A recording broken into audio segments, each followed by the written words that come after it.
Hi, I'm Joe Leydon, the Moving Picture blog and Houston Community College's Town and Country campus. And hey, I don't know, maybe it's because I've seen a lot of comedies lately that have been overplayed and obnoxious or slapsticky and silly.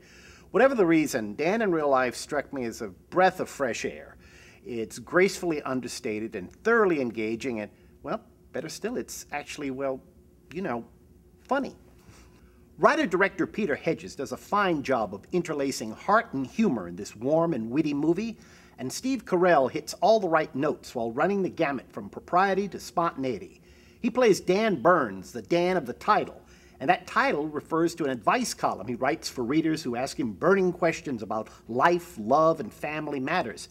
Trouble is, this widowed father of three obviously doesn't have all the answers when it comes to being the perfect dad or getting out of his uptight shell. During a break from a weekend gathering with his large family, he meets Marie, a beautiful stranger played by Juliette Binoche. And if it's not love at first sight, well, it's close enough to not make any difference.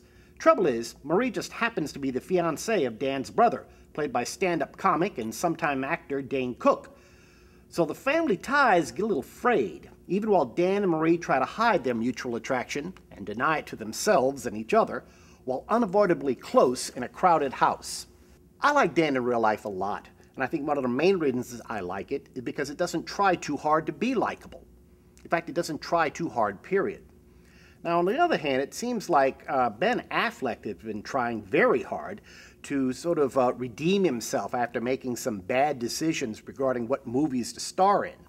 Well, fortunately, he's made a very good decision about what movie to direct.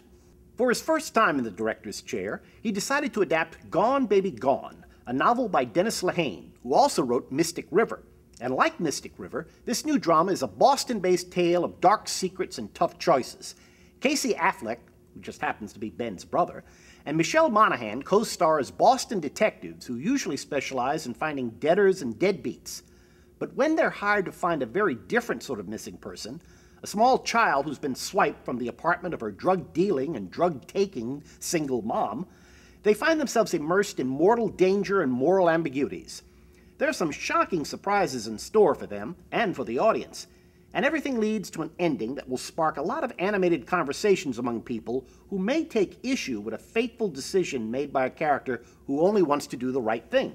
Affleck is a Boston native, so it's no surprise that Gone Baby Gone is so vivid and persuasive when it comes to conveying the flavor of the place and its people.